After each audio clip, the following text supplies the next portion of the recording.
I'll never forget the moment I found them together.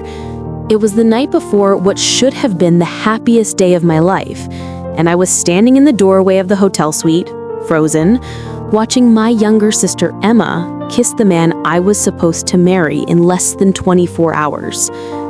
Let me back up a little, because this story, this absolute nightmare, it actually started months before that devastating moment. My name is Sarah, and I'd been with Marcus for 4 years. 4 beautiful, complicated, real years. We met at a charity gala in Boston, where I was working as an event coordinator, and he was there. I'll never forget the moment I found them together. It was the night before what should have been the happiest day of my life, and I was standing in the doorway of the hotel suite, frozen, watching my younger sister Emma kiss the man I was supposed to marry in less than 24 hours. Let me back up a little, because this story, this absolute nightmare, it actually started months before that devastating moment. My name is Sarah, and I'd been with Marcus for 4 years. 4 beautiful, complicated, real years. We met at a charity gala in Boston where I was working as an event coordinator, and he was there representing his family's construction company. He was charming, ambitious, and he made me laugh in a way no one else ever had. 6 months into our relationship, I introduced him to my family, including Emma, who was 22 at the time, fresh out of college and still figuring out her life. I should have seen the signs earlier. I really should have. Emma had always been the golden child, the one who could do no wrong in our parents' eyes. She was beautiful, spontaneous, and had this magnetic energy that drew people to her. Growing up, I was the responsible one, the planner, the one who did everything right, but somehow never got the same attention. Our parents adored Emma's free spirit, while they simply expected excellence from me. It created this weird dynamic between us, where I loved her fiercely, but also resented her just a little bit, though I'd never admit it out loud. When Emma met Marcus, she was immediately friendly. Maybe too friendly. She'd text him memes, ask him for advice about her career, show up at our apartment unannounced with coffee for both of us. Marcus thought she was sweet, just a kid sister being affectionate. I thought she was finally making an effort to be close to me through him. God, we were both so blind. The engagement happened on a beach in Cape Cod during sunset, exactly the way I always dreamed. Marcus got down on one knee, pulled out this gorgeous vintage ring that had belonged to his grandmother, and asked me to be his wife. I said yes through tears of joy, and when we called our families, Emma screamed with excitement on the phone. She insisted on being my maid of honor, said she wanted to help plan everything, wanted to make it the most special day of my life. I was touched. I thought we were finally building the sister relationship I'd always wanted. The wedding planning was intense. I'm talking 8 months of venue hunting, dress fittings, seating charts, and all the drama that comes with trying to blend 2 families. Emma was involved in everything. She came to almost every dress appointment, gave opinions on flowers, helped me create the playlist for the reception. Marcus was busy with a huge project at work, so he trusted us to handle most of the details. He'd show up to taste the cake, approve the venue, but otherwise he was hands-off. I didn't mind. I thought it meant he trusted my judgment. But looking back now, I can pinpoint exactly when things shifted. It was about 3 months before the wedding. We were all at my parents' house for Sunday dinner, something we did once a month. Emma had been quieter than usual, and Marcus seemed distracted. At one point, I went to the kitchen to help my mom with dessert, and when I came back, Marcus and Emma were on the back porch talking. Just talking, but there was something about their body language, the way they were standing just a little too close, that made my stomach tighten. When I joined them, they jumped apart like I caught them doing something wrong. But they both laughed it off, said they were just discussing some surprise they were planning for the wedding. I pushed the uneasy feeling down and told myself I was being paranoid. The next few months were a blur of final preparations. Emma volunteered to handle some last-minute details, said she wanted to take the pressure off me during the final week. She coordinated with the florist, confirmed things with the venue, even offered to pick up Marcus's tuxedo for him since it was near her apartment. I was grateful. I was so grateful for her help that I didn't notice how much time she and Marcus were spending together without me. Phone calls about wedding details, quick coffee meetings to discuss surprises they were planning, inside jokes that I wasn't part of. My fiancé and my sister were building their own relationship, and I was too busy being the perfect bride to see it. The rehearsal dinner was the night before the wedding, and it was beautiful. We were at this elegant restaurant overlooking the harbor, surrounded by our closest friends and family.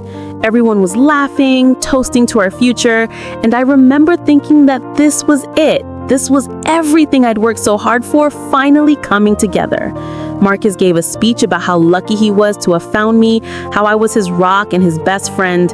Emma gave a speech too, talked about how she had watched me plan this day with such love and dedication, how she knew Marcus and I were meant to be.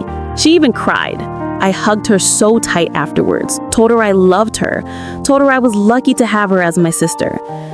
After dinner, Marcus said he was going back to his hotel room, said he wanted to follow tradition and not see me until I walked down the aisle. We kissed goodnight in the parking lot, and he told me he couldn't wait to make me his wife. Emma said she was heading home too, claimed she was exhausted and wanted to get a good night's sleep before the big day. I went back to the bridal suite at the hotel with my bridesmaids for one last girls' night, drinking champagne and laughing about nothing in particular. Around midnight, I realized I'd left my phone charger in my car. I told the girls I'd be right back and headed down to the parking garage. That's when I saw Emma's car, the distinctive red sedan she'd gotten for graduation, parked on the third floor, my floor, the floor where Marcus's room was. My heart started racing, but I told myself there was a logical explanation. Maybe she'd forgotten something at the rehearsal dinner. Maybe she was dropping off a wedding gift. Maybe. I took the elevator back up to the hotel, and instead of going to my suite, my feet carried me to Marcus's room. I don't know what I expected to find, but I stood outside his door for what felt like an eternity, my hand hovering over the handle. Then I heard it. Laughter. Her laughter. And his voice, low and intimate in a way that made my blood run cold. I used the key card he'd given me for emergencies, pushed open the door, and there they were. My sister and my fiancé, sitting on the edge of his bed, her hand on his chest, their lips meeting in a kiss that looked anything but accidental or new. They sprang apart when they saw me, and the look on their faces, I'll never forget it. Shock, guilt, but also something else. Relief, maybe. Like they'd been caught holding their breath and could finally exhale. Marcus started stammering, saying my name over and over, like if he said it enough times he could rewind the last 30 seconds. Emma just stared at me with tears already streaming down her face, but she didn't say anything. She didn't apologize. She didn't even try to explain. I stood there in the doorway, my entire world crumbling around me, and all I could think was that I had 250 guests showing up to a wedding in less than 24 hours. I had a dress hanging in my suite, a cake being delivered at dawn, flowers being arranged as we spoke. I had vendors who'd been paid, a honeymoon booked, and a future planned down to the smallest detail. And it was all built on a foundation that had just shattered into a million pieces. Marcus finally found his voice and started talking, words tumbling out in a desperate rush. He said it wasn't what it looked like, which was the most ridiculous thing anyone has ever said because it was exactly what it looked like. Then he switched tactics, said it'd only been going on for a few weeks, like that made it better. Emma finally spoke up, her voice small and broken, saying she never meant for it to happen, that she tried to fight her feelings but she couldn't help herself. She actually said that. She couldn't help herself. Like falling in love with your sister's fiancé was something that just happened to you, like catching a cold or getting caught in the rain. I listened to them make excuses for maybe 5 minutes before I held up my hand and told them to stop. My voice was eerily calm considering the rage and heartbreak coursing through my body.